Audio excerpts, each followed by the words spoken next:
Երկրորդ սերնդի թղթադրամները դուրս կգան շրջանառությունից բնականոն մաշվածության հետևանքով։ Շրջանառության մեջ գտնվող 1000, 5000, 10000 եւ 20000 դրամ անվանական արժեքով թղթադրամների զանգվածի հիմնական մասը երրորդ սերնդի թղթադրամներն են։ Իսկ 1999 թվականի թողարկման 500 դրամ անվանական արժեքով թղթադրամները շրջանառության մեջ հիմնականում փոխարինվել են մետաղադրամներով։ Ուստի անհրաժեշտություն է առաջացել երկրորդ սերնդի թղթադրամները դուրս բերել շրջանառությունից։ Մինչև 2026 թվականի ապրիլի 15-ը նշված թղթադրամները կհամարվեն օրինական վճարամիջոց։ Իսկ 2026 թվականի ապրիլի 15-ից քաղաքացիներն իրենց մոտ մնացած բոլոր հին թղթադրամներն առանց սահմանափակումների կարող են անվճար փոխանակել առևտրային բանկերում կամ կենտրոնական բանկում։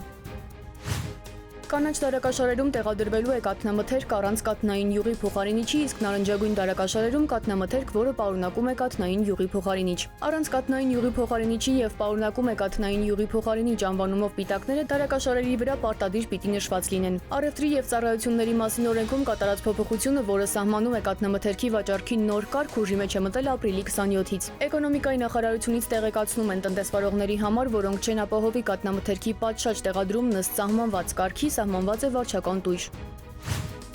Միկոյան 64 հասցեից առանձնացված հողամասում բազմաբնակարան շենք չի կարող կառուցվել։ 2024 թվականի ապրիլի 16-ին Անաստաս Միկոյան 64 հասցեի բնակելի թաղամասի բնակիչների, թաղամասի կառուցապատողի եւ Երևանի քաղաքապետ Տիգրան Ավինյանի հետ տեղի ունեցած հանդիպումից հետո բնակիչների քաղաքապետարան ուղարկված հարցմանն ի պատասխան Երևանի քաղաքապետարանը գրավոր հաստատել է, որ համաձայն հաստատված Երևանի գլխավոր հատակագծի Դավիթաշեն վարչական շրջան Անաստաս Միկոյան 64/7 հասցեում գտնվող հողամասը ներառված է ընդհանուր օգտագործման գոտում։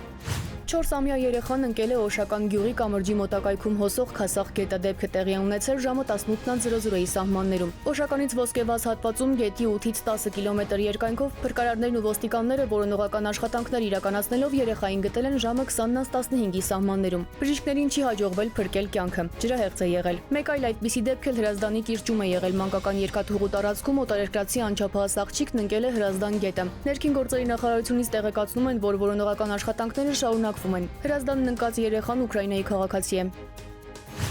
Սահմանապահ զորքերի զինծառայողի մահվան դեպքի առթիվ նախաձեռնել են քրեական վարույթ անզգուշությամբ ինքնասպանության հասցնելու հատկանիշներով։ Քննչական կոմիտեից հայտնում են, որ զինծառայողի մահվան դեպքի առթիվ նախաձեռնված վարույթը քրեական օրենսգրքի 522-րդ հոդվածի 2-րդ մասի 3-րդ կետի հատկանիշներով է։ Անզգուշությամբ ինքնասպանության հասցնելը։